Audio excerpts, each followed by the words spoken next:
નમસ્તે વિદ્યાર્થી મિત્રો, બંસીધર વિદ્યાલય જામનગર અને ચાણક્ય એજ્યુકેશનની ઓનલાઈન યુટ્યુબ ચેનલમાં હું રમેશ એન બાવરવા આ બધા વિદ્યાર્થીઓનું હાર્દિક સ્વાગત કરું છું.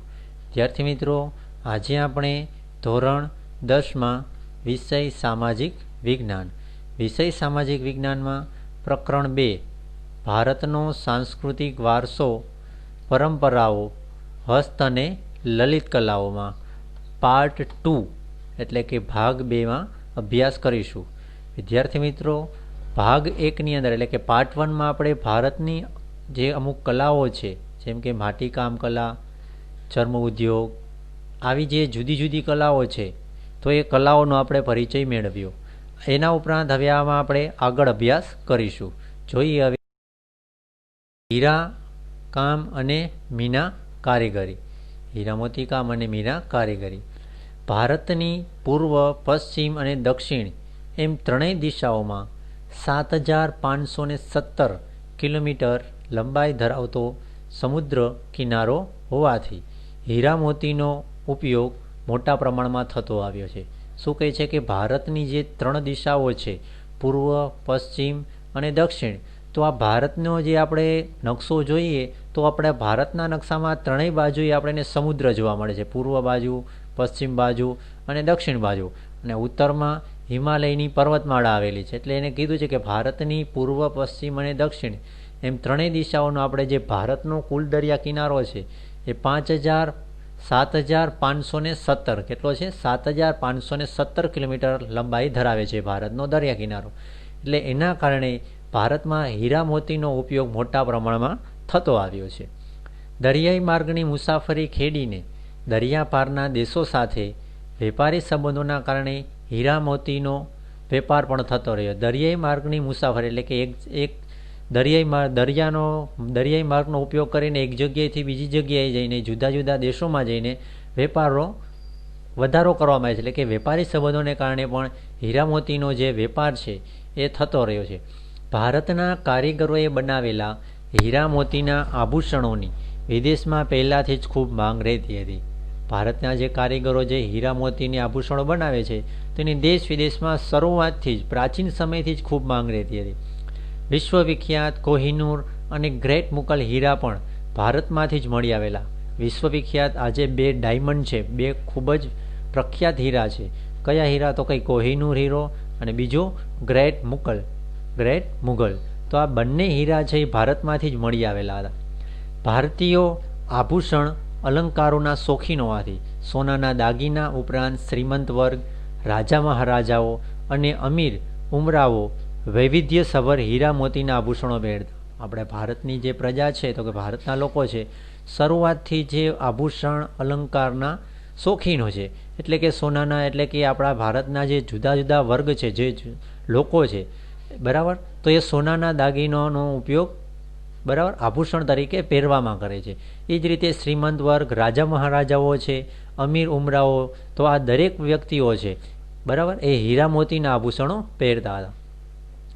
પ્રાચીન સમયમાં રાજા મહારાજાઓ, શ્રેષ્ઠીઓ અને મહાજનો પણ હીરા, મોતી, માણેક, પન્ના, પોખરજ, નીલમ વગેરે રત્નનો ઉપયોગ કરતા હતા. પ્રાચીન સમયમાં રાજા મહારાજાઓ હતા, જે શ્રેષ્ઠ લોકો હતા, એટલે કે શ્રેષ્ઠીઓ, અને જે મહાજનો હતા એ પણ હીરા, મોતી, માણેક, પન્ના, પોખરજ, નીલમ, તો આ બધા જે રત્નોના નામ આપેલા છે, તો એ રત્નોનો ઉપયોગ છે આભૂષણોની શોભા વધારવા માટે, એટલે કે વસ્ત્રાભૂષણોની શોભા વધારવા માટે પણ કરતા. રાજા મહારાજાઓ અને બાદશાહોના સિંહાસનો, મુગટો, માળાઓ, બાજુબંધ બનાવવામાં આ રત્નોનો ઉપયોગ થતો. રાજા મહારાજાઓ કે બરાબર કે જે બાદશાહો હતા, તો એ પોતાનું જે બેસવા માટેનું સિંહાસન હોય છે, પોતાના જે મુગટ હોય, માળા, બાજુબંધ, આ જે આભૂષણો છે, તો એમાં પણ રત્નોનો ઉપયોગ કરવામાં આવતો હતો. ગુજરાતમાં મોતીકામનો સવિશેષ ઉપયોગ થતો જોવા મળે. એટલે ગુજરાતમાં મોતીકામનો ઉપયોગ વિશેષ પ્રમાણમાં, વધારે પ્રમાણમાં થાય છે. મોતીના કલાત્મક તોરણો, માળાઓ, કળશ, ઘૂઘરા, પછીત, બારી, ચાકડા, લગ્નના નાળિયેર, ઈંઢોણી, પંખા, બળદ માટેના સુશોભન કરેલા મોડિયા, શિંગડા, ઝૂલ વગેરે ગૂંથવાની કલા કારીગરી ખૂબ અદ્ભુત રહેલી છે. શું કહે છે? તો કઈ મોતીકામના બરાબર કે કયા કયા મોતીમાંથી કયા કયા કામ કરવામાં આવે છે, કઈ કઈ વસ્તુઓ બરાબર કે મળે મોતીકામની કારીગરી જોવા મળે છે. તો કંઈ આપણે જાણીએ છીએ કે મોતીકામની મદદથી કલાત્મક તોરણો બાંધવામાં આવે છે, માળાઓ બનાવવામાં આવે છે, કળશ, ઘૂઘરા, પછીત, બારી, ચાકડા, લગ્નના નારિયેળ, હિંડોણી. તો આ દરેક વસ્તુઓ છે બરાબર કે એ ઉપરાંત જોઈએ તો બળદ માટેના સુશોભન કરેલા મોડિયા કે શિંગડા, ઝૂલ. તો આ દરેક છે એમાં મોતીકામ કરીને ગૂંથવાની કલા અને કારીગરી છે એ અદ્ભુત છે. ભારતમાં આ સઘળી કામગીરી હસ્તકલા કારીગરી તરીકે પરંપરાગત જોવા મળે છે. કે ભારતની જે આ સારી સઘળી કામગીરી છે તો એ હસ્તકલા કારીગરી તરીકે પણ પરંપરાગત જોવા મળે છે. દુનિયાભરના દેશોમાં સોના, ચાંદી તથા મીના કારીગરીની કલા કારીગરોમાં આપણો ભારત દેશ અગ્રીમ સ્થાને છે. દુનિયાભરના જે વિશ્વના જે દેશો છે તો એ વિશ્વના દેશોની અંદર સોના, ચાંદી અને મીના કારીગરીની જે કામગીરી છે તો એ કામગીરીમાં આપણો દેશ છે એ અગ્રીમ સ્થાને આવે છે, આગળના સ્થાને આવે છે, સૌ પ્રથમ સ્થાને આવે છે. આપણે ત્યાં સોના ચાંદીના અલંકારોમાં અહીંયા જુદા જુદા એને આપેલા છે. કયા કયા?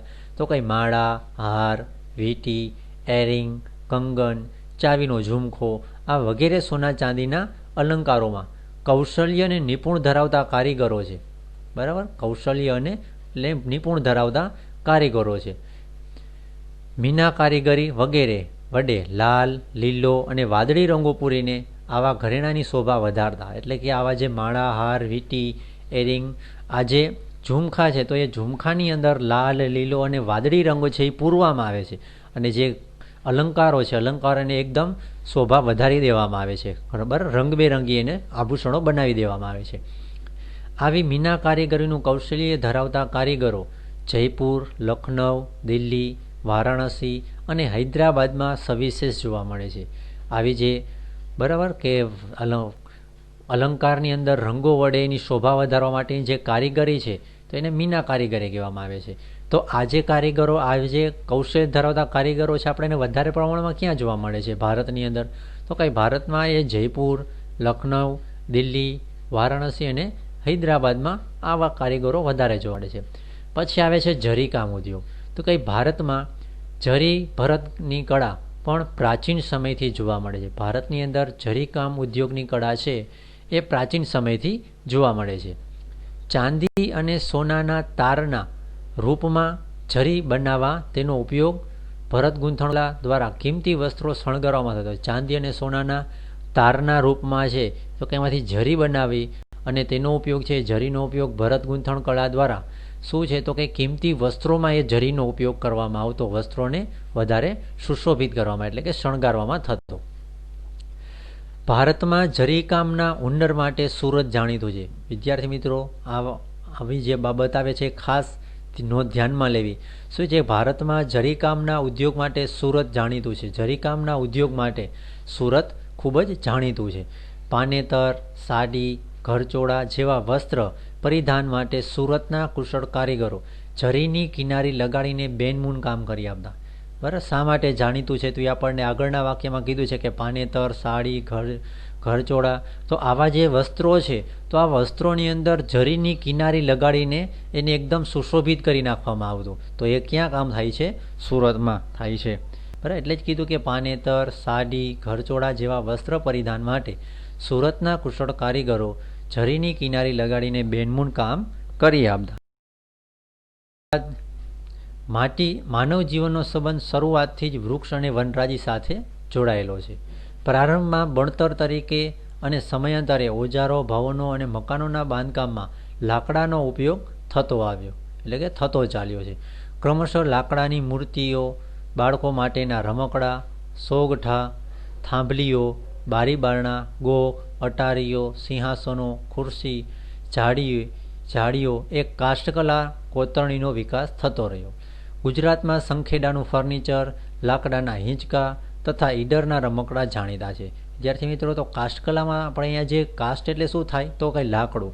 તો કંઈ લાકડાની અંદર કોતરણી કામ કરીને જે અમુક લાકડામાંથી વસ્તુ બનાવવામાં આવે છે તો એવી જે કલા હોય છે એને કેવી કહેવાય છે? કાસ્ટ કલા કહેવાય છે. એટલે જ કીધું કે માનવ જીવનનો શરૂઆતથી જ સંબંધ વૃક્ષ અને વનરાજી સાથે રહ્યો છે. વૃક્ષમાં પણ, કારણ કે લાકડું આપણે એને ક્યાંથી મળે છે? તો કંઈ વૃક્ષ, અને વનરાજી એટલે અહીં આપણે લેવાનું છે જંગલો. વૃક્ષ અને જંગલો સાથે જ, કારણ કે માનવીએ જીવવાની શરૂઆત જ ત્યાંથી કરેલી હતી. એટલે કે માનવ જીવનનો સંબંધ શરૂઆતથી જ વૃક્ષ અને વનરાજી સાથે જોડાયેલો છે. પ્રારંભમાં ભણતર તરીકે, શરૂઆતના સમયમાં આપણે લાકડાનો ઉપયોગ ભણતર તરીકે, અને સમય જતાં એમાંથી ઓજારો એટલે કે હથિયારો, સાધનો, ભવનો એટલે કે મકાનો, બરાબર, મહેલો ને જે હોય છે ભવનો, અને મકાનોના બાંધકામમાં પણ લાકડાનો ઉપયોગ થતો ચાલ્યો. ક્રમશઃ એટલે કે આગળ વધતા ધીમે ધીમે એમાંથી લાકડાની મૂર્તિઓ બનાવવા લાગેલા. બાળકો માટેના રમકડા, સોગઠા, થાંભલીઓ, બારી બારણા, ગોખ, અટારીઓ, સિંહાસનો, ખુરશીઓ, જાળીઓ, એ દરેકમાં આપણે શું છે? લાકડાનો ઉપયોગ થતો રહ્યો છે. એટલે એને કીધું કે એ રીતે કાસ્ટકલા કોતરણીનો વિકાસ થતો રહ્યો. હવે ગુજરાતની અંદર લાકડાના કામમાં શું જાણીતું છે? તો કંઈ ફર્નિચરમાં આપણે એને વિદ્યાર્થી મિત્રો પૂછે કે ગુજરાતમાં ફર્નિચર ક્યાંનું વખણાય છે? તો કંઈ સંખેડાનું ફર્નિચર પ્રખ્યાત છે. કેનું ગુજરાતમાં? સંખેડા નામનું જે સ્થળ છે તો ત્યાંનું ફર્નિચર જાણીતું છે. આ ઉપરાંત લાકડાના હિંચકા તથા ઈડરના રમકડા જાણીતા છે. બરાબર, લાકડાના હિંચકા અને ઉપરાંત શું છે? રમકડા માટે શું જાણીતું છે? તો કંઈ ગુજરાતનું કયું સ્થળ? ઈડર. ત્યાર પછી જડતર કામકલા. જડતર એટલે કે જડવું એમ. અલંકારની અંદર કોઈ વસ્તુને બેસાડવી, જળવી. અલંકારો અને જડતર કામની કલા ભારતની એક પ્રાચીન કલા છે. એટલે કે જડતર કામ કલા છે આપણે અલંકાર સાથે પણ જોડી શકાય કે અલંકારો અને જડતર કામની કલા છે ભારતની એક પ્રાચીન કલા છે, કે ભારતની એક જૂની કલા છે. ભારતના રાજાઓ, સમ્રાટો, અન્ય શાસકો અને તે સમયના શ્રીમંતો વગેરે જે સુવર્ણ અલંકારો ધારણ કરતા, બરાબર, એટલે કે રાજા મહારાજાઓ અને જે આગળના જે શાસકો થઈ ગયા તો એ જે સોનાના સુવર્ણ અલંકારો જે પહેરતા હતા, ધારણ કરતા હતા, તો એમાં હીરા, મોતી, માણેક જેવા કિંમતી રત્નોને ગળાના હાર, બાજુબંધ, કડા, મુગટ, દામણી, વીંટી, નથણી, કાપ વગેરેમાં જડીને વગેરે શું છે? બેસાડીને ધારણ કરતા. સવિશેષ નિપુણતા ધરાવતા કારીગરો આવી જડતર કલામાં પ્રવીણ હતા. પ્રવીણ એટલે હોશિયાર, કે વિશેષ, બરાબર, કે એકદમ નિષ્ણાંત કારીગરો હતા જડતર કલામાં, તો એમાં એ ખૂબ જ હોશિયાર હતા. પછી એમાંથી પૂછે વિદ્યાર્થી મિત્રો કે જડતર કામકલા માટે કયું સ્થળ જાણીતું છે? તો કે રાજસ્થાનનું બિકાનેર ઘરેણાના જડતર કામ માટે જાણ્યું છે. કે અલંકારની અંદર, ઘરેણાની અંદર જે જડતર કામ કરવામાં આવે છે, બરાબર, નાના નાના રત્નો છે, બરાબર, કે નાની નાની જે બાબતો છે એ એકદમ જળવામાં આવે છે, મોતી, તો એ ક્યાં થાય છે? તો કે બિકાનેરમાં. એટલે કે આ એક ખાસ ધ્યાનમાં લેવી આવી બાબત કે રાજસ્થાનનું બિકાનેર એ ઘરેણાના જડતર કામ માટે જાણીતું છે. ત્યાર પછી જોઈએ અકીક કામ. અકીક એટલે શું છે? તો કે અકીક એક જાતનો પથ્થર છે. જોઈએ આગળ. અકીક એ ભારતની કેટલીક નદીઓના ખીણ પ્રદેશમાંથી મળી આવતો એક પ્રકારનો કિંમતી પથ્થર છે. અકીક કામ વિશે પૂછાય તો આપણે પહેલાં આટલું તો ધ્યાનમાં લઈ જ લેવાનું કે અકીક એ શું છે? તો કે અકીક એ એક પથ્થર છે. પથ્થર કિંમતી પથ્થર છે. ક્યાંથી મળે છે? તો કે નદીઓનો જે ખીણ પ્રદેશ હોય, નદીઓના જે ખીણ પ્રદેશ હોય છે તો એમાંથી એક ખીણ પ્રદેશમાંથી આ અકીક નામનો પથ્થર મળે છે. તેમાં અકીક ચકમક અને અર્ધપારદર્શક એટલે કે સુંદર ગણાતો રાતો પથ્થર. અર્ધપારદર્શક એટલે કે એને જે સુંદર રાતો પથ્થર હોય છે એને શું કહેવાય છે? કાર્નેલિયન. શું કહેવાય છે પથ્થરને? કાર્નેલિયન. એ મુખ્ય છે. એટલે અકીકની અંદર મુખ્ય શું છે? તો કે ચકમક અને એક અર્ધપારદર્શક આવો એક જે પથ્થર હોય છે, સુંદર રાતો પથ્થર, જેને કહેવામાં આવે છે કાર્નેલિયન. ખાસ કરીને સિલિકા મિશ્રિત ભૂરા કે સફેદ રંગના એને કહેવાય છે કેલ્સિડોની. શું કહેવાય છે? અકીકની અંદર શું હોય છે? તો કે સિલિકા મિશ્રિત ભૂરા અને સફેદ રંગનો, બરાબર, આ પથ્થર છે એને શું કહેવાય છે? કેલ્સિડોનિક કહેવામાં આવે છે. પથ્થરોને શું છે? અકીક તરીકે ઓળખવામાં આવે છે. એટલે અહીંયા અકીકનો આપણે એને અર્થ મળી જાય કે અકીક શું છે? તો કે એક જાતનો પથ્થર છે નદીના ખીણ પ્રદેશમાંથી મળી આવતો. ખાસ કરીને સિલિકા મિશ્રિત ભૂરા કે સફેદ રંગના જે સિલિકા મિશ્રિત એમાં હોય છે એને કેલ્સિડોનિક કહેવામાં આવે છે. તો કે કેલ્સિડોનિક જેવા જે પથ્થર હોય છે એને આપણે શું કહીએ છીએ? અકીક તરીકે ઓળખવામાં આવે છે. ગુજરાતમાં સુરત અને રાણપુર વિસ્તારોમાં જુદા જુદા આકારના અકીકના પથ્થરો મળી આવે છે. તો કે ગુજરાતમાંથી આ અકીકના પથ્થર ક્યાંથી મળે છે? તો કે સુરત અને રાણપુરમાંથી. હકીકના પથ્થરોને અલંકારોમાં જડવા માટે ખંભાત મોકલવામાં આવે છે. એક આ પૂછી શકાય કે ક્યાંથી મળી આવે છે અને ક્યાં એને મોકલવામાં આવે, તો કંઈ મળી ક્યાંથી આવે છે, તો કંઈ સુરત અને રાણપુરમાંથી, ગુજરાતમાં સુરત અને રાણપુરમાંથી એ મળી આવે છે. પણ હકીકના પથ્થરોને જો અલંકારમાં જળવો હોય, હકીકના પથ્થરને અલંકારમાં જો ઘરેણામાં બેસાડવા હોય તો એને ક્યાં મોકલવામાં આવે છે? ખંભાત. ખંભાતના કારીગરો હકીકના પથ્થરો ઉપર પહેલ પાડવાની અને અન્ય પ્રક્રિયા કરી તેનો વિવિધ અલંકારોમાં જડવા પાત્ર બનાવે છે, અથવા હકીકના પથ્થરોની હારમાળા કે મણકા તૈયાર કરે છે. હકીકના પથ્થરોમાંથી શું છે, તો કે અલંકારો પણ બને છે અને હકીકના પથ્થરોમાંથી શું છે, માળા અને મણકા પણ તૈયાર કરવામાં આવે છે. ચિત્રકલા, તો કે ચિત્રકલા છે એ નું સ્થાન વિવિધ કલાઓમાં અગ્રીમ સ્થાને છે. ચિત્રકલા જે જુદી જુદી કલાઓ છે, તો કંઈ સૌથી અગ્રીમ સ્થાન ચિત્રકલાનું છે. રંગ અને રેખાઓ દ્વારા કલા અને સૌંદર્યનું રસપાન કરાવતી ચિત્રકલામાં પ્રકૃતિના જડ અને ચૈતન્ય સ્વરૂપોમાં રહેલ વિવિધ ભાવોનું દર્શન કરવાની ક્ષમતા રહેલી છે. બરાબર. શું કહે છે કે ચિત્રકલાની અંદર રંગ અને રેખાનો ઉપયોગ કરવામાં આવે છે અને રંગ અને રેખાઓ દ્વારા જેને આપણે જે ચિત્ર છે એને એકદમ સુંદર સૌંદર્યમાં બનાવે છે. એટલે એને કીધું છે કે રંગ અને રેખાઓ દ્વારા કલા અને સૌંદર્યનું રસપાન કરાવતી ચિત્રકલામાં પ્રકૃતિ એટલે કે કુદરતી પ્રકૃતિના જડ અને ચૈતન્ય સ્વરૂપોમાં રહેલ વિવિધ ભાવોનું દર્શન કરવાની ક્ષમતા રહેલી છે. બરાબર. વિદ્યાર્થી મિત્રો, આ વાક્ય ખાસ ધ્યાન રાખજો, કારણ કે આ વાક્ય ઉપરથી જ એક આ પ્રશ્ન પૂછાઈ ગયેલો હતો. બરાબર, કે રંગ અને રેખાઓ દ્વારા સૌંદર્યનું રસપાન કરાવતી કલાનો પરિચય આપો. આવી રીતે પ્રશ્ન પૂછાયેલો છે, એટલે એ ખાસ ધ્યાનમાં રાખવું. એટલે એ કઈ કલા આવશે? ચિત્રકલા. આ ચિત્રકલા છે એ આશરે 5000 વર્ષ જૂની હડપ્પીયન સંસ્કૃતિના અવશેષોમાંથી ભારતીય ચિત્રકલાના પુરાવા મળી આવ્યા છે. ચિત્રકલાના પુરાવા છે ક્યાંથી મળી આવેલા? તો કંઈ 5000 વર્ષ જૂની આપણી જે હડપ્પીયન સંસ્કૃતિ હતી, તો એ હડપ્પીયન સંસ્કૃતિના અવશેષોમાંથી અમુક ચિત્રકલાના નમૂના મળી આવેલા છે. પુરાતત્વ ખાતા દ્વારા વખતો વખત થતા ઉત્ખનનોમાં પણ ભારતની ચિત્રકલાના નમૂના મળી આવે છે. કારણ કે ભારતનું જે પુરાતત્વ ખાતું છે, બરાબર, તો એ જે વખતો વખત ઉત્ખનન કરે છે, ખોદકામ કરીને વસ્તુ અમુક બાબતોનું સંશોધન કરે છે, તો એ સંશોધન દરમિયાન પણ ચિત્રકલાની અમુક વસ્તુઓ, અમુક નમૂના મળી આવેલા. પાષાણ યુગના આદિમાનવના ગુફા ચિત્રોમાં પશુ પંખીઓના આલેખનો જોવા મળે છે. પાષાણ યુગ હતો. પાષાણ એટલે પથ્થર. બરાબર. પાષાણ એટલે પથ્થર. તો કંઈ જે પથ્થરોનો યુગ હતો કે જેમાં આદિમાનવ છે પથ્થરોનો ઉપયોગ કરતો, એટલે એને પાષાણ યુગ કીધું. તો કંઈ એ સમયગાળા દરમિયાન જે ગુફાઓ હતી, આદિમાનવ જે ગુફાઓમાં રહેતા, તો એ ગુફાઓમાં પશુ પંખીઓના ચિત્રો આપણને જોવા મળે છે. હડપ્પાના લોકો માટીના વાસણો ઉપર ફૂલ છોડ અને ભૌમિતિક રેખાંકોની ભાત પાડતા હતા. બરાબર. હડપ્પાના લોકો છે વાસણો ઉપર અને ફૂલ છોડ અને ભૌમિતિક રેખાંકોની શું છે? ભાત પાડતા, એટલે કે અમુક ડિઝાઇન એવી તૈયાર કરતા. મધ્યપ્રદેશના હાથી, ગેંડો, હરણ ઇત્યાદિ ચિત્રો નોંધપાત્ર છે. અજંતા ઇલોરાના ચિત્રો ભારતીય ચિત્રકલાના અજોડ નમૂના છે. આ પણ પ્રશ્ન પૂછી શકાય કે બરાબર, કે કઈ ભારતના કઈ ગુફાના ચિત્રો છે? બરાબર. અજંતા ઇલોરા છે એ ભારતની ગુફા છે, તો કઈ ગુફાના ચિત્રો ભારતીય ચિત્રકલાના અજોડ નમૂના ગણાય છે? તો આપણે એમ કહી શકાય અજંતા અને ઇલોરાના જે ચિત્રો છે એ ભારતીય ચિત્રકલાના અજોડ નમૂના છે. ભારતમાં પારંપરિક રીતે મંગળ પ્રસંગોએ સ્વસ્તિક, કળશ, ગણેશના ચિત્રો દોરવાની અને કેટલાક વિસ્તારોમાં રંગોળી પૂરવાની પ્રથા પણ ઘણી જૂની છે. શું કીધું? ભારતમાં સારા પ્રસંગે આપણે પારંપરિક રીતે કે અમુક જે શુભ પ્રસંગો હોય છે, તો સ્વસ્તિક એટલે કે આપણે જે સાથીઓ કહી, જે સ્વસ્તિક, કળશ, ગણેશજીના ચિત્રો દ્વારા અમુક વાર તહેવાર કે અમુક આવે છે, તો એમાં આપણે રંગોળી બનાવીએ છીએ. તો એ પ્રથા ઘણી જૂની છે. વિદ્યાર્થી મિત્રો, આ જે ચિત્ર છે એ ચિત્રને ખાસ ધ્યાનમાં લેવું, કારણ કે આ ચિત્ર ઉપરથી પ્રશ્ન પૂછાયેલો છે કે આ ચિત્ર છે એ કયું, બરાબર, કે શેનું છે? એટલે અહીંયા આપણે નીચે વાંચવાનું છે. શું છે ચિત્ર? કેનું છે? કે પદ્મપાણીની અજંતાનું આ ચિત્ર છે.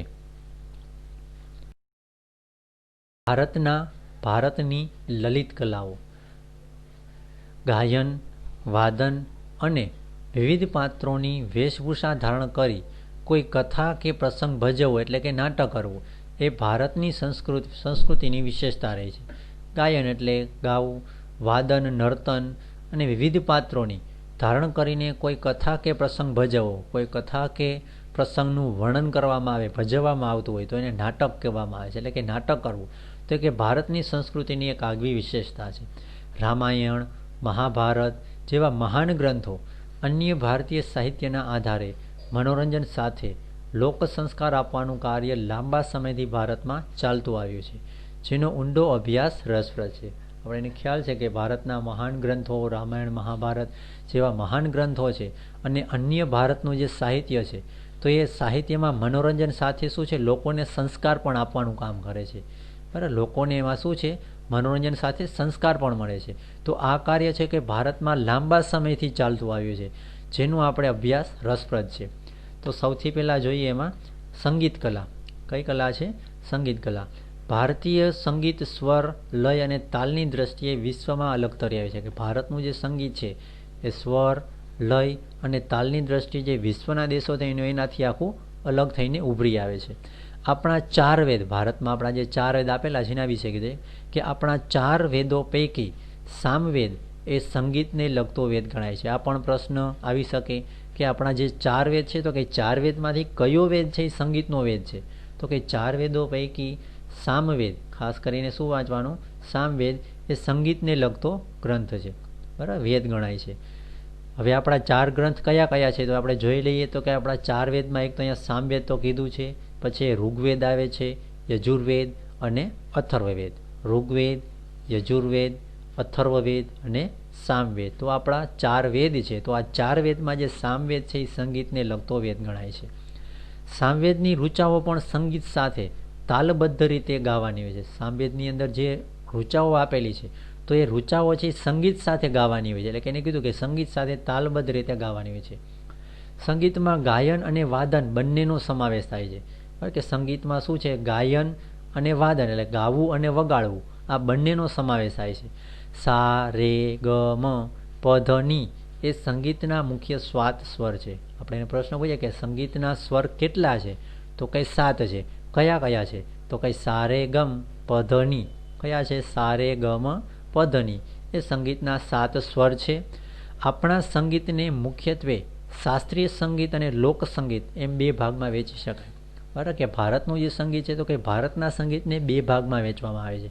પહેલું એને કીધું શાસ્ત્રીય સંગીત અને બીજું કીધું લોકસંગીત. એટલે કે આપણા સંગીતને શાસ્ત્રીય સંગીત અને લોકસંગીત એમ 2 ભાગમાં વહેંચી શકાય. પછી એને કીધું છે કે સંગીતના રાગો કેટલા છે? રાગો 5. સંગીતના 5 રાગો. હવે કયા કયા? તો પહેલો રાગ શ્રી, દીપક, હિંડોળ, મેઘ અને ભૈરવી. તો આ 5 છે આપણા સંગીતના રાગો છે. 7 સ્વર અને 5 રાગ, અને એને 2 ભાગમાં વેચેલું છે.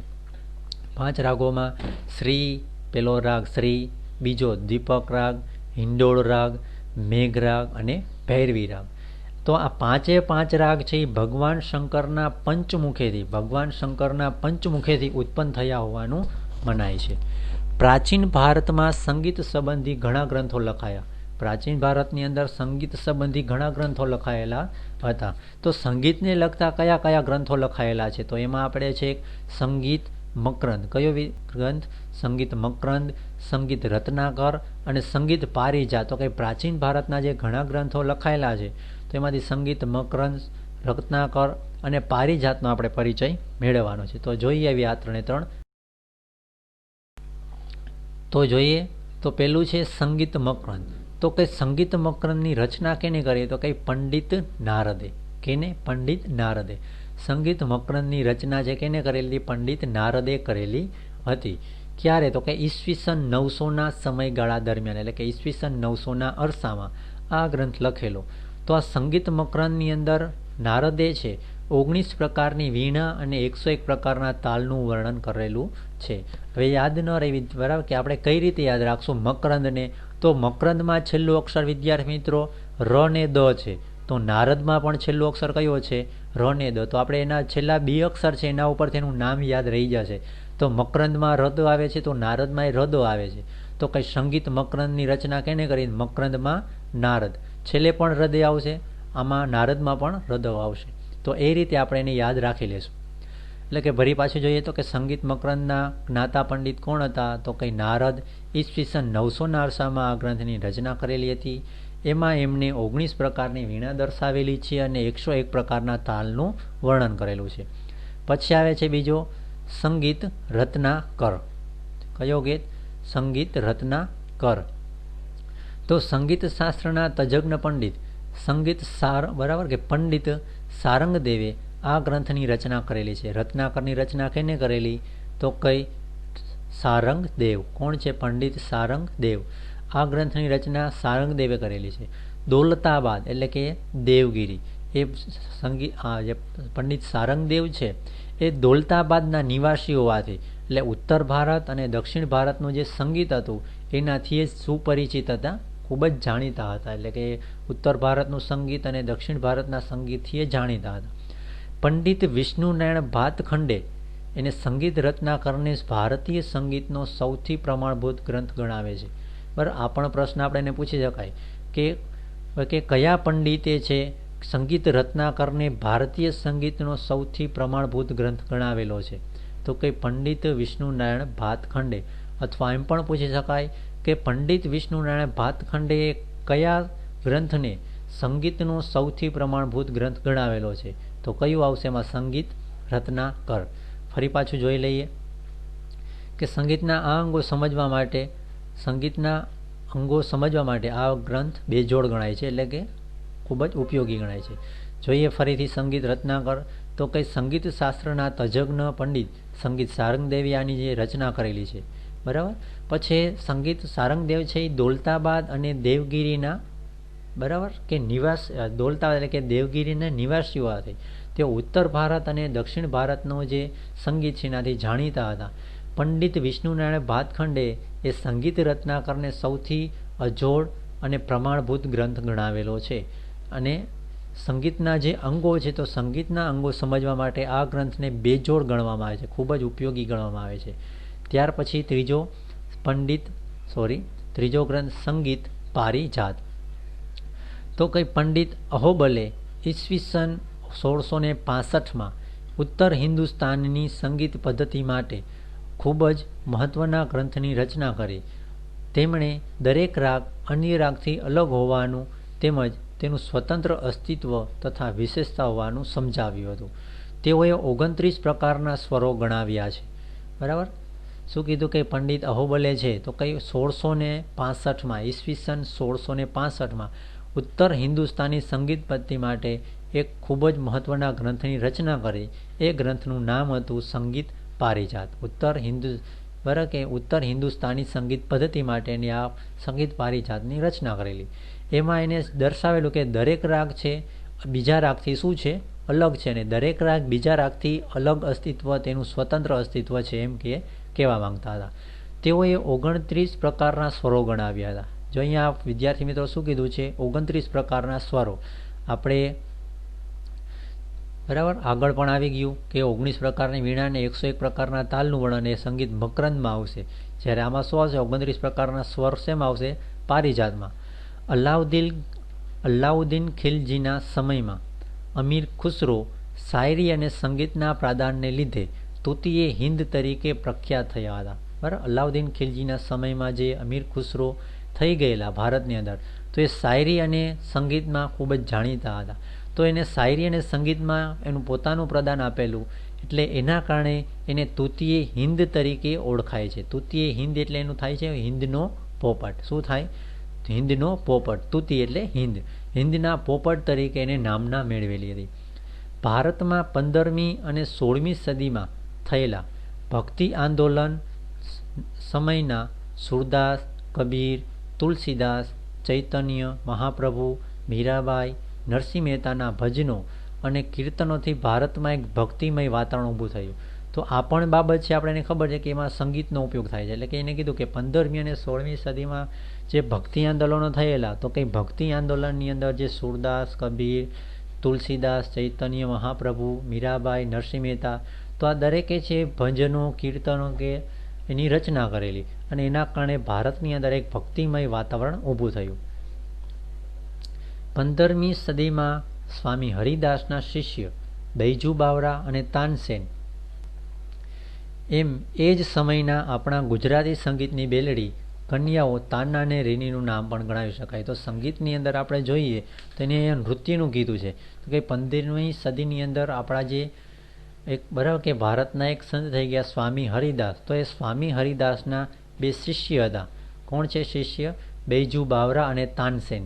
બરાબર, બૈજુ બાવરા અને તાનસેન. અને એ જ સમયમાં ગુજરાતની સંગીતની બેલડી તરીકે ઓળખાય છે. બરાબર, ગુજરાતની સંગીતની બેલડી તરીકે ઓળખાય છે. કોણ છે 2 કન્યાઓ? તો કંઈ તાના અને રીરી. તો તાના અને રીરીનું નામ પણ આપણે ગણાવી શકાય. કલા તો કંઈ નૃત્ય શબ્દની વ્યુત્પત્તિ મૂળ સંસ્કૃત શબ્દ નૃત એટલે કે નૃત્ય પરથી થઈ હતી. નૃત્ય શબ્દની બરાબર કે ઉત્પત્તિ ક્યાંથી થઈ? કહી તો કે સંસ્કૃત શબ્દ નૃત હતો. નૃત એટલે થાય નૃત્ય કરવું. તો આ નૃત શબ્દ ઉપરથી નૃત્ય શબ્દ બનેલો. નૃત એ તાલ અને લય સાથે સૌંદર્યની અનુભૂતિ કરાવે છે. નૃત્ય એ શું છે? તો કે એમાં તાલ અને લય સાથે સૌંદર્યની અનુભૂતિ કરાવે છે. નૃત્ય કલાના આદિદેવ ભગવાન શિવ એટલે કે નટરાજ મનાય છે. નૃત્યના આદિદેવ કોણ મનાય છે? તો કંઈ ભગવાન શિવ નટરાજ. આ જે આપણે જોઈ શકીએ છીએ એ નટરાજનું ચિત્ર છે. બરાબર કે નૃત્ય કલાના આદિદેવ નટરાજ એટલે કે આ જે નટરાજનું એ ચિત્ર છે. એટલે કે નૃત્ય કલાના આદિદેવ ભગવાન શિવ એટલે કે શંકર એટલે કે નટરાજ મનાય છે. નટરાજ શિવે પૃથ્વીવાસીઓને નૃત્ય કલા શીખવવા માટે સ્વર્ગમાંથી પૃથ્વી પર આ કલા સૌપ્રથમ લાવ્યા. બરાબર, એટલે એને આદિદેવ મનાય છે કે નટરાજ એટલે કે ભગવાન શિવ છે. તો કે પૃથ્વીવાસીઓને નૃત્ય કલા શીખવા માટે સ્વર્ગમાંથી પૃથ્વી પર આ કલા સર્વપ્રથમ લાવ્યા હોવાની માન્યતા છે. ભારતીય શાસ્ત્રીય નૃત્યોમાં ભારતનાટ્યમ, કુચીપુડી, કથક, કથકલી, ઓડિસી અને મણિપુરી એ મુખ્ય પ્રકારો છે. કે ભારતીય શાસ્ત્રીય નૃત્યની અંદર કે ભારતના કયા કયા નૃત્યો જાણીતા છે. બરાબર, તો એમાંથી કેટલાક નૃત્યો આપેલા છે કે ભારતનાટ્યમનું નૃત્ય, કુચીપુડી, કથકનું નૃત્ય, કથકલી અને ઓડિસી અને મણિપુરી એ મુખ્ય નૃત્યો છે. તો આ નૃત્યો વિશે આપણે પરિચય મેળવીએ ડીપમાં. તો ભારતનાટ્યમ તો કે ભારતનાટ્યમનું ઉદ્ભવ સ્થાન ક્યાં છે? તો કે તામિલનાડુ રાજ્યનો તાંજોર જિલ્લો. બરાબર કે ભારતનાટ્યમ માટે કયું રાજ્ય વખણાય છે, પ્રખ્યાત છે? તો કંઈ તામિલનાડુ. શા માટે? કારણ કે તામિલનાડુનો જે તાંજોર જિલ્લો છે ત્યાંથી ભારતનાટ્યમ નૃત્યનો ઉદ્ભવ થયેલો છે. ભરતમુનિએ રચેલ નાટ્યશાસ્ત્ર અને નંદિકેશ્વર રચિત અભિનવ દર્પણ આ બંને ગ્રંથો ભારતનાટ્યમના આધાર સ્ત્રોત છે. ભરતમુનિએ શેની રચના કરેલી હતી? તો કંઈ નાટ્યશાસ્ત્રની રચના કરેલી. નંદિકેશ્વર એને કેની રચના કરેલી હતી? તો કંઈ અભિનવ દર્પણ. તો આ બંને ગ્રંથોની અંદર છે ભારતનાટ્યમનો આધાર સ્ત્રોત ગણવામાં આવે છે. આ બંને ગ્રંથોને ભારતનાટ્યમનો આધાર સ્ત્રોત ગણવામાં આવે છે. બરાબર, ફરીથી યાદ કરી લઈએ તો કે ભરતમુનિએ રચના કરેલી હતી નાટ્યશાસ્ત્રની, નંદિકેશ્વરે રચના કરેલી હતી અભિનવ દર્પણની. પછી મૃણાલિની સારાભાઈ, ગોપીકૃષ્ણ ઉપરાંત હિન્દી ફિલ્મની જાણીતી અભિનેત્રીઓ વૈજયંતી માલા અને હેમા માલિની પણ આ પ્રાચીન પરંપરાઓનો વારસો જાળવનારાઓમાં ગણાય છે. એટલે કે આ બધા છે ભારતનાટ્યમ નૃત્યના જાણીતા વ્યક્તિઓ છે. એટલે એને કીધું કે આ વારસો જાળવવામાં એ ગણાવવામાં આવે છે. તો કંઈ મૃણાલિની સારાભાઈ, ગોપીકૃષ્ણ અને ઉપરાંત હિન્દી ફિલ્મની અભિનેત્રીઓ હતી. બરાબર, તો કંઈ વૈજયંતી માલા અને હેમા માલિની. તો આ બંને ભારતનાટ્યમના નૃત્ય માટે જાણીતા હતા વ્યક્તિઓ. એટલે એને પ્રાચીન એટલે કે આ વારસો જાળવનારાઓમાં એની ગણતરી કરેલી. પછી કુચીપુડી. આ નૃત્યની રચના 15મી સદીના સમયમાં થઈ છે. કુચીપુડી નૃત્યની રચના 15મી સદીના સમયમાં થઈ છે. મુખ્યત્વે સ્ત્રી સૌંદર્યના વર્ણન ઉપર આધારિત અને સ્ત્રીઓ અને પુરુષો બંને દ્વારા કરાતા કુચીપુડી નૃત્યમાં ભારતીય નૃત્યની પાયાની મુદ્રાઓ વણી લેવામાં આવી છે. શું કીધું? તો કે આ જે નૃત્ય છે મુખ્યત્વે સ્ત્રી સૌંદર્યના વર્ણન ઉપર કરવામાં આવે છે અને સ્ત્રીઓ અને પુરુષો બંને દ્વારા નૃત્ય કરવામાં આવે છે. અને આ નૃત્યમાં ભારતીય નૃત્યની જે અમુક પાયાની જે બાબતો છે, પાયાની મુદ્રાઓ પણ એમાં લઈ લેવામાં આવી છે. આ નૃત્ય આંધ્રમાં વિશેષ પ્રચલિત છે. આંધ્ર એટલે કે આપણો આંધ્રપ્રદેશ રાજ્ય. બરાબર કે ભારતનાટ્યમ તમિલનાડુ એ જ રીતે તો કંઈ આંધ્રપ્રદેશમાં કયું નૃત્ય પ્રચલિત છે? કુચીપુડી. હવે અગાઉ આપણે જોયું કે ભારતનાટ્યમની અંદર જે ભારતના અમુક જે વ્યક્તિઓ જાણીતા હતા તો એમાં પણ આંધ્રપ્રદેશનું જે કુચીપુડી છે તો એમાં કોણ કોણ વ્યક્તિ પ્રખ્યાત છે? તો કંઈક ગુરુ પ્રહલાદ શર્મા, રાજા રેડ્ડી, યામિની રેડ્ડી, શોભા નાયડુ વગેરે નર્તકોએ આ શૈલીના પ્રાચીન વારસાને વિશ્વવિખ્યાત બનાવ્યો છે. બરાબર. શું કીધું એમાં? તો કંઈ કુચીપુડી નૃત્યના જાણીતા વ્યક્તિઓના નામ આપેલા છે. કુચીપુડી કરી શકે એવા નર્તકોના નામ આપેલા છે. તો કંઈક ગુરુ પ્રહલાદ શર્મા, રાજા રેડ્ડી, યામિની રેડ્ડી અને શોભા નાયડુ, આ 4 વ્યક્તિઓ. ત્યાર પછી નૃત્ય જોઈએ કથકલી. કથકલી એ કેરળ રાજ્યનું પ્રચલિત નૃત્ય છે. કથકલી ક્યાંનું છે? કેરળ રાજ્યનું. ભારતનાટ્યમ તમિલનાડુ, કુચીપુડી આંધ્રપ્રદેશ, કથકલી કેરળ. કથકલી શબ્દ પૌરાણિક મહાકાવ્યો, મહાભારતના પ્રસંગો અને સંસ્કૃત મલયાલમ મિશ્રિત નાટકો પાછળથી કથકલી કહેવાયા.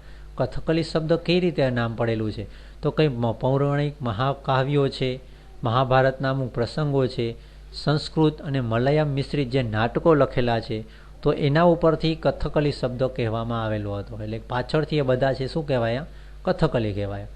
કથકલીની વેશભૂષા ઘેરદાર સુંદર કપડાવાળી હોય છે. કથકલીના જે નૃત્યમાં જે પહેરવેશ હોય છે તો એકદમ ઘેરદાર સુંદર કપડાં હોય છે અને તેના પાત્રોને ઓળખવા માટે તેના ચહેરા ઉપર વિશિષ્ટ ચિત્રામણા એટલે કે મુખાકૃતિને સમજવી પડે છે. બરાબર કે અને એના કથકલી નૃત્ય વ્યક્તિ છે તો એ કયા વ્યક્તિનું પાત્ર ભજવે છે તો એ પાત્રને ઓળખવા માટે એને પોતાના ચહેરા ઉપર એના જે વિશિષ્ટ ચિત્રામણા એટલે કે જે મુખાકૃતિ એની જે હોય છે એના ચહેરાના હાવભાવને સમજવા પડે છે અને ચહેરા ઉપર જે ચિત્ર હોય છે એને સમજવા પડે છે. આ નૃત્યમાં નટ કલાત્મક મુકટ ધારણ કરી રજૂઆત સમયે એક જ તેલના દીવાના તેજથી પ્રકાશિત રંગમંચ પર પડદા પાછળ આવીને પોતાની સંગીતમય ઓળખ આપી ત્રણેય લોકના પાત્રોને ચહેરાના હાવભાવ અને હસ્તમુદ્રાથી સજીવ કરે છે.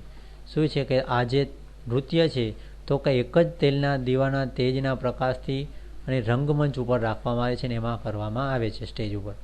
આ નૃત્યમાં નટ કલાત્મક મુગટ ધારણ કરી રજૂઆત સમયે શું કીધું કે એક જ તેલના દીવાના તેજથી પ્રકાશિત એક જ દીવાનો બરાબર કે એક દીવો હોય છે એ દીવાના તેજથી પ્રકાશે એને પ્રકાશમાં રંગમંચ એટલે કે સ્ટેજ પર પડદા પાછળ આવીને પોતાની સંગીતમય ઓળખ આપે એટલે કે પોતાની રજૂઆત કરે છે અને ત્રણેય લોકના પાત્રોને ચહેરાના હાવભાવ અને હસ્તમુદ્રાથી સજીવ કરે છે. ત્રણેય લોકના જે પાત્રો છે તો એ પાત્રો ભજવામાં એનો ચહેરાના હાવભાવ એ પ્રમાણે કરે છે અને પોતાના હાથથી મુદ્રા એટલે કે હસ્તમુદ્રાથી એને ત્રણેય લોકના પાત્રોને સજીવ કરે છે.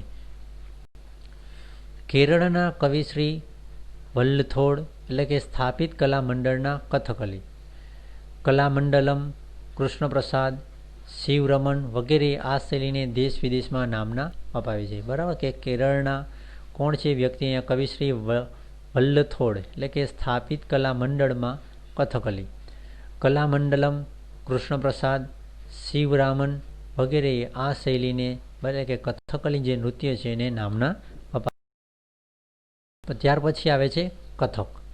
કથન કરે સો કથક કહાવે. આ વાક્ય પરથી કથક શબ્દ ઉતરી આવ્યો. તો કે કથક શબ્દ કેના ઉપરથી? તો એક વાક્ય હતું કથન કરે સો કથક કહાવે. આ વાક્ય ઉપરથી છે કથક શબ્દ ઉતરી આવ્યો છે.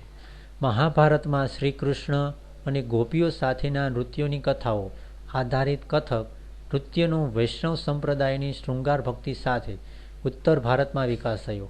મહાભારતમાં કોણ છે? તો કે શ્રી કૃષ્ણ અને ગોપીઓ સાથેના નૃત્યની કથાઓ આધારિત છે કથક નૃત્ય કરવામાં આવે છે. વૈષ્ણવ સંપ્રદાયની શૃંગાર ભક્તિ બરાબર કે વૈષ્ણવ સંપ્રદાય એટલે કે આપણે એને ખ્યાલ છે કે આપણે શૈવ ધર્મ અને વૈષ્ણવ ધર્મ, શૈવ સંપ્રદાય અને વૈષ્ણવ સંપ્રદાય. તો બરાબર અહીંયા વૈષ્ણવ સંપ્રદાય એટલે કે શ્રી કૃષ્ણ ભગવાન સાથે જોડાયેલો છે. એની સંપ્રદાયની શૃંગાર ભક્તિ સાથે ઉત્તર ભારતમાં આનો વિકાસ થયો છે. કયા? તો કંઈ ભારતનો ઉત્તર ભાગ છે એટલે કે ઉત્તર ભારતમાં કથકનો વિકાસ થયો છે.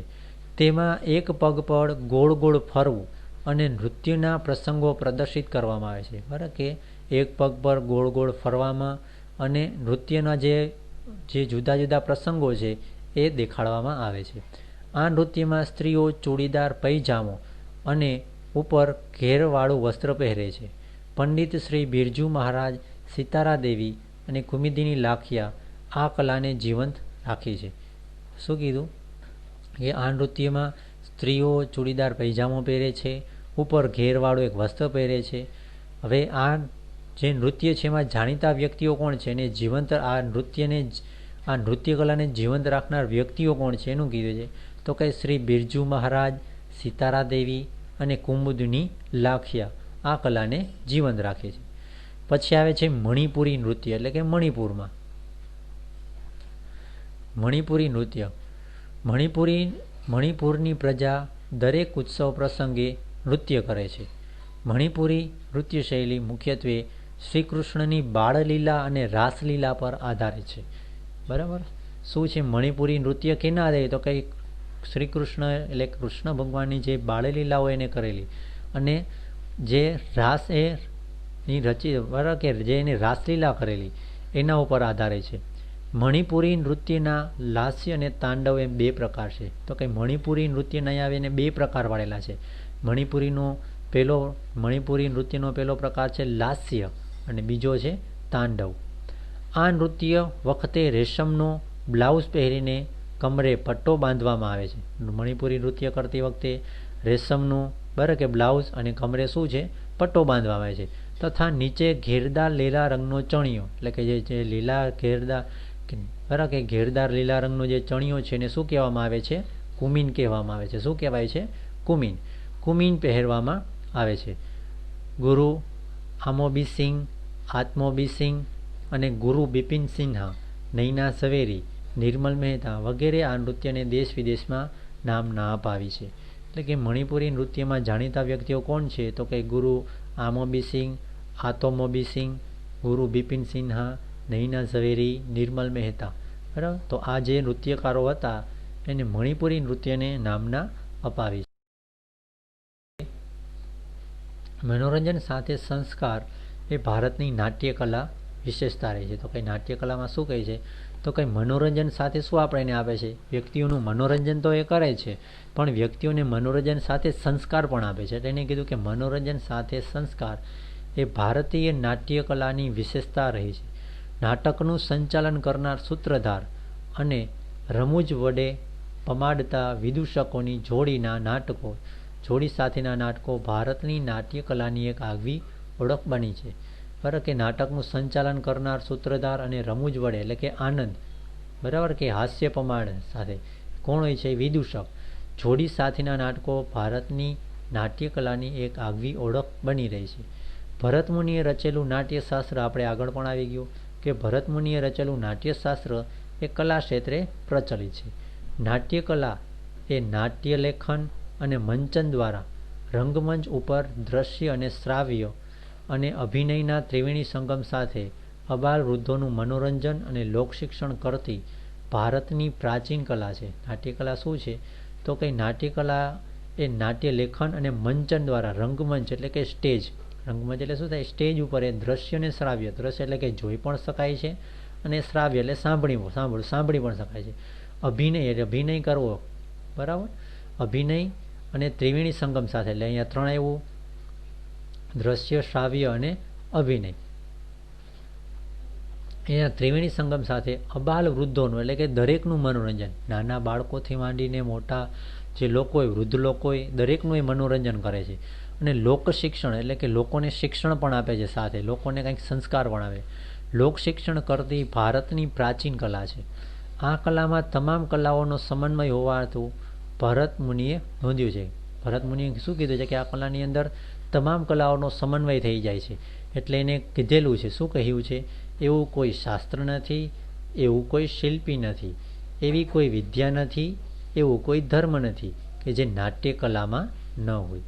ભરતમુનિ રચિત પ્રથમ નાટક દેવાસુર સંગ્રામ હતું. બરાબર કે પ્રથમ નાટક કયું હતું? કે ભરતમુનિએ રચેલું પ્રથમ નાટક કયું હતું? દેવાસુર સંગ્રામ.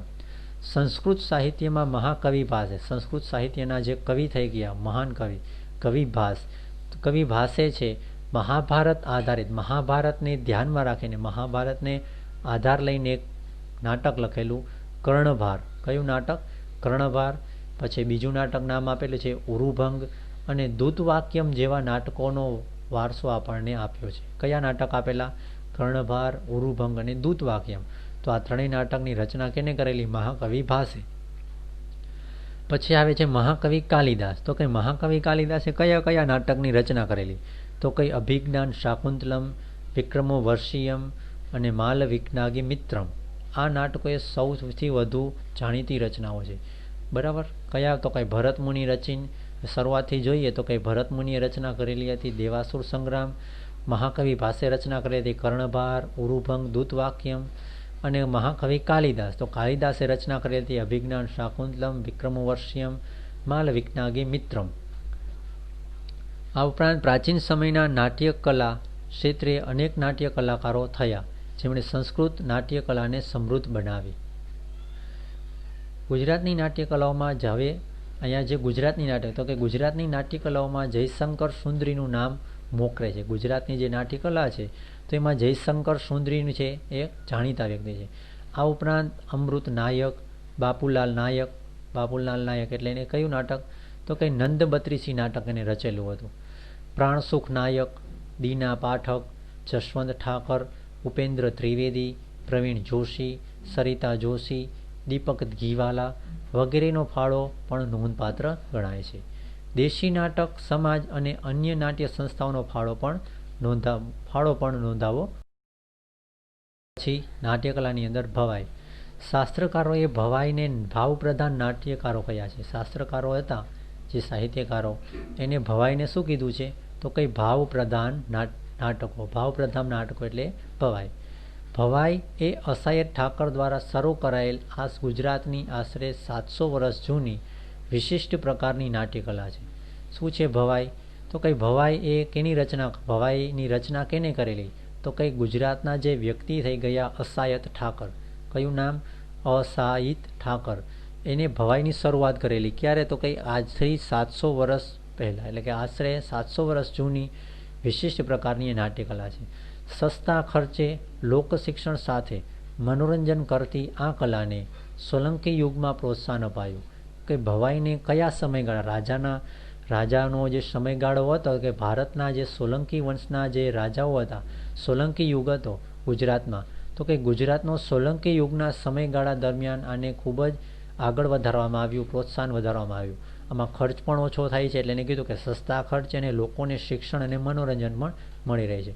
મોટા ભાગે પડદા વિના ભજવાતા નાટકો, હળવી શૈલીની રમૂજો અને ભૂંગળ વાદ્ય સાથે સંગીત પ્રધાન નાટકો અને વેશ. બરાબર. શું છે? મોટા ભાગે આ પડદા વિના ભજવાતા નાટકો છે. હળવી શૈલીની રમૂજો હોય છે, એમાં ભૂંગળ અને વાદ્યનો સંગીત, બરાબર કે સંગીત વગાડવા માટે ઉપયોગ કરવામાં આવે છે.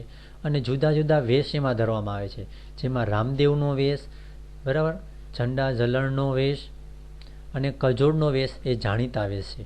એ ભવાઈની વિશેષતા રહી છે. ભવાઈના વિષય વસ્તુમાં સામાજિક કુરિવાજોના પ્રતિકારોનો સમાવેશ થાય છે. ભવાઈની અંદર કઈ બાબતોની રજૂઆત, કઈ બાબતો વધારે દર્શાવાય છે? તો કઈ સમાજની અંદર જે કુરિવાજો દર્શાવેલા હોય તો કઈ કુરિવાજોનો પ્રતિકાર, બરાબર કે કુરિવાજોને, બરાબર કે કઈ રીતે વિરોધ કરવો, બરાબર કે એને વિરુદ્ધમાં આ ભજવવામાં આવે છે.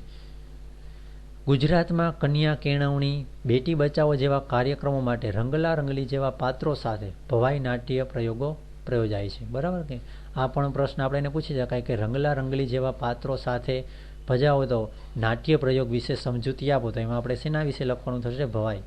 ગુજરાતમાં કન્યા કેળવણી, બેટી બચાવો જેવા કાર્યક્રમોમાં પણ ભવાઈનો ઉપયોગ કરવામાં આવે છે.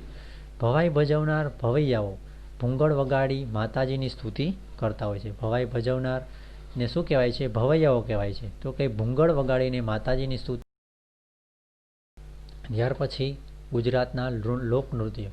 ગુજરાતની ઉત્સવપ્રિય પ્રજાની વિવિધ કોમો અને જાતિઓમાં રૂઢિઓ, રીત રિવાજો અને પરંપરાઓમાં મુજબના લોકનૃત્ય જોવા મળે છે. ગુજરાતની પ્રજા છે ઉત્સવપ્રિય પ્રજા છે, તો એ જુદા જુદા ઉત્સવમાં જુદા જુદી, બરાબર કે રીત રિવાજો, પરંપરાઓને ધ્યાનમાં રાખીને જુદા જુદા નૃત્યો કરતી હોય છે. આવા નૃત્યોમાં આદિવાસી લોકનૃત્યો, ગરબા, રાસ તથા અન્ય લોકનૃત્યો ગણાવી શકાય. તહેવારો, લગ્ન પ્રસંગો, મેળા વગેરે પ્રસંગોએ આવા નૃત્ય જોવા મળે છે. તો લોકનૃત્યોમાં જોઈએ સૌથી પહેલાં આદિવાસી નૃત્ય. ગુજરાતના આદિવાસીઓમાં હોળી અને બીજા તહેવારો, લગ્નો, દેવી દેવતાઓને ખુશ કરવા માટે અને મેળાઓમાં નૃત્ય જોવા મળે છે. બરાબર. તો કંઈ ગુજરાતમાં નૃત્ય ક્યારે જોવા મળે છે? તો કંઈ આદિવાસીઓની અંદર આપણે જોઈએ તો કે હોળી અને બીજા તહેવારના સમયે, લગ્ન સમયે પણ દેવી દેવતાઓને ખુશ કરવા માટે અને મેળાઓ કે જે યોજાતા હોય છે તો એમાં આપણે નૃત્ય જોવા મળે છે. મોટાભાગના નૃત્યો છે વર્તુળાકારે ફરતા ફરતા ઢોલ અને રૂઢિ મુજબના મંજીરા, થારી, તૂર, પાવરી, તંબુરા વગેરે વાજિંત્રો સાથે સ્થાનિક બોલીમાં ગાવાની સાથે જોવા મળે છે. બરાબર કે મોટાભાગના નૃત્યો કઈ રીતે કંઈ વર્તુળાકાર ફરતા ફરતા એમાં સંગીત તરીકે ઢોલ, મંજીરા, થાળી આવા જે વાજિંત્રો છે એનો ઉપયોગ કરવામાં આવે છે. અને સંગીતની સાથે એ જે સ્થાનિક બોલી હોય છે, બરાબર કે સ્થાનિક બોલીને તો સાથે ગાવામાં આવે છે અને સાથે નૃત્ય કરવામાં આવે છે. આવા નૃત્યોની અંદર આપણે જોઈએ તો કંઈ ચાળો તરીકે જાણીતા નૃત્યમાં મોર, ખિસકોલી, ચકલી જેવા પક્ષીઓની નકલ હોય છે. બરાબર. તો કંઈ આજે એક નૃત્ય એને કીધું કે ચાળો નૃત્ય. તો કંઈ ચાળો નૃત્યની ખાસિયત શું છે? તો કંઈ આ નૃત્યની અંદર છે મોર, ખિસકોલી, ચકલી જેવા પક્ષીઓ હોય છે તો એના પક્ષીઓના અવાજની નકલ કરીને આ નૃત્ય કરવામાં આવે છે. ડાંગમાં પણ આવો માળીનો ચાળો તથા ઠાકરિયાનો ચાળો નૃત્ય જોવા મળે છે.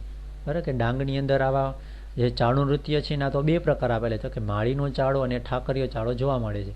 ત્યારે મિત્રો આમાંથી આપણે એને પ્રશ્ન પૂછી શકાય તો કંઈ બરાબર કે મોર, ખિસકોલી, ચકલી જેવા પક્ષીઓની નકલ કયા નૃત્યમાં કરવામાં આવે છે? તો કયા નૃત્યમાં? ચાળો નૃત્યમાં મોર, ખિસકોલી અને ચકલી જેવા પક્ષીઓની નકલ છે એ કરવામાં આવે છે. બરાબર. તો કંઈ પછી બીજો પ્રશ્ન પૂછી શકાય માળીનો ચાળો તથા ઠાકરિયો ચાળો આ નૃત્ય છે કયા જિલ્લામાં પ્રખ્યાત છે? બરાબર કે ક્યાંનું જે નૃત્ય આ વધારે જોવા મળે છે? તો કંઈ ડાંગમાં. જ્યારે ભીલ અને કોળી જાતિઓમાં શ્રમહારી ટિપ્પણી નૃત્યમાં જાડી લાકડી નીચે લાકડાના ટુકડા જડીને જમીન ઉપર અથડાવી તાલ તથા સમૂહ નૃત્ય કરવામાં આવે છે. બરાબર કે તો આપણે જોયું તો કે ચાળો નૃત્યમાં નકલ કરવામાં આવે છે મોર, ખિસકોલી, ચકલી જેવા પક્ષીઓની. તો કંઈ અહીંયા એને બીજું એક નૃત્ય કીધું કે ભીલ અને કોળી જાતિમાં જે શ્રમહારી ટિપ્પણી નૃત્ય છે તો કંઈ ટિપ્પણી નૃત્ય કઈ રીતે કરવામાં આવે છે? તો કંઈ ટિપ્પણી નૃત્યમાં જાડી લાકડી નીચે લાકડાનો એક ટુકડો રાખવામાં આવે છે અને એને લાકડીની જમીન ઉપર અથડાવીને સંગીત સાથે, તાલ સાથે, બરાબર કે જમીન ઉપર અથડાવી એ તાલ દ્વારા સમૂહમાં નૃત્ય કરવામાં આવે છે. તો કંઈક આપણે ગુજરાતમાં તો આ ખૂબ જ પ્રખ્યાત છે. ગરબો શબ્દ ગર્ભદીપ પરથી બન્યો છે. ગરબો શબ્દ કેના પરથી બનેલો છે? તો કંઈક ગર્ભદીપ. ઘડાને કોરાવીને તેમાં દીવો મૂકવો. આપણે બધા વિદ્યાર્થી મિત્રો ગરબા જોયેલા છે. આકાર એનો ઘડા જેવો હોય છે, અહીં આપણે ચિત્રમાં દેખાય. બરાબર. એને કોરાવીને એટલે કે એમાં કાણા પાડીને એની અંદર શું છે? દીવો મૂકવામાં આવે છે. એટલે કે ઘડાને કોરાવીને તેમાં દીવો મૂકવો અને તેની ચોમેર એટલે કે ચારે બાજુ અને તેની ચોમેર ચારે બાજુ તેને માથે મૂકી ગોળાકારે નૃત્ય કરવું એટલે ગરબો. શું છે? તો કે ઘડાને કોરાવીને તેમાં દીવો મૂકવો, તેની ચોમેર કે તેને માથે મૂકીને તે ગરબાને વચ્ચે મૂકીને તેની આજુબાજુ નૃત્ય કરવું અથવા એ ગરબાને માથે મૂકીને ગોળાકારે નૃત્ય કરવું તો એને ગરબો કહેવાય છે. સમગ્ર ગુજરાત રાજ્યમાં નવરાત્રિ આસો સુદ એકમથી આસો સુદ નોમ, ક્યાંક સુદ દસમ કે શરદ પૂનમ દરમિયાન પણ ગરબા રમાય છે. ગુજરાતમાં તો આ ખૂબ જ જાણીતું છે કે નવરાત્રિ દરમિયાન છે આ. બરાબર. આની જે ગરબા મહોત્સવ કરવામાં આવે છે એટલે કે સમગ્ર ગુજરાત રાજ્યમાં નવરાત્રિ એટલે શું? તો કંઈ નવરાત ક્યાંથી? તો કંઈ આસો સુદ એકમથી એટલે આસો સુદ એકમથી કે નોમ સુધી એટલે 9 દિવસ એટલે કે 9 દિવસની રાત્રિ એટલે નવરાત્રિ. તો એ સમય દરમિયાન શું છે? અને અમુક સ્થળોએ તો અમુક જગ્યાએ તો સુદ દસમ કે શરદ પૂનમ સુધી પણ ગરબા રમાય છે. આદ્ય શક્તિમાં માં જગદંબાની પૂજા અને આરાધના આ પવિત્ર પર્વે ગરવી ગુજરાતણો માતાજીના ગરબા ગાય છે. બરાબર કે આદ્ય શક્તિમાં જગદંબાની પૂજા કે આરાધના કરવાની હોય છે ત્યારે ગુજરાતની અંદર માતાજીના ગરબા લઈને આ રીતે આરાધના કરવામાં આવે છે. સામાન્ય રીતે ચોક કે મેદાનની વચ્ચે માતાજીની માંડવી હોય અને તેને ફરતે વર્તુળાકારે મોટે ભાગે તાળીઓના તાલે અને ઢોલના ધબકારે ગરબા ગવાય છે.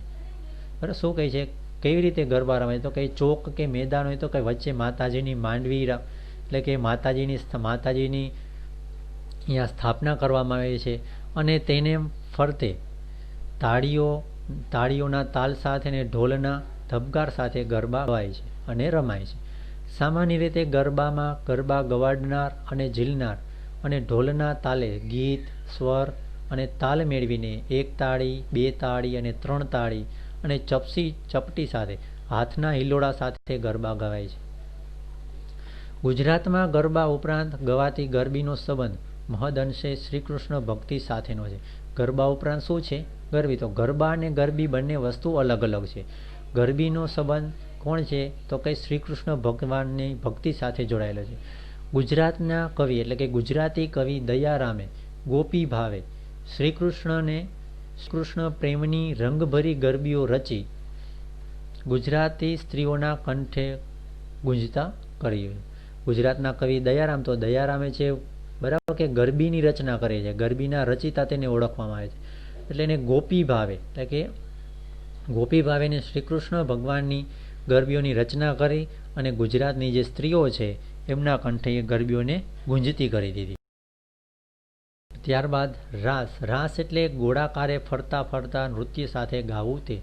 રાસ એટલે શું છે કે ગોળાકારે ફરતા ફરતા નૃત્ય સાથે ગાવું તે. આપણે ત્યાં શ્રીકૃષ્ણ ભગવાને ભક્ત નરસિંહ મહેતાને રાસલીલા બતાવી હતી તે કથા છે. બરાબર કે આપણને ખ્યાલ છે કે શ્રીકૃષ્ણ ભગવાને છે ભક્ત નરસિંહ મહેતાને રાસલીલા બતાવી હતી.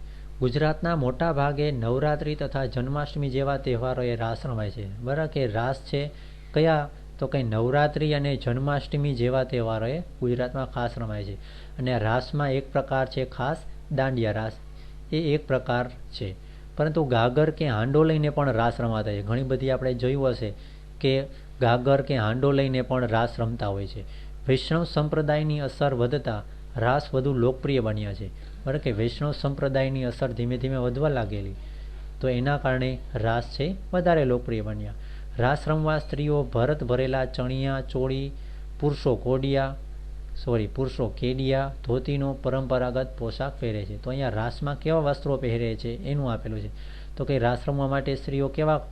તો કે ભરત ભરેલા ચણિયા ચોળી અને પુરુષો કેડિયા અને ધોતી જેવા પરંપરાગત વસ્ત્રો પહેરે છે.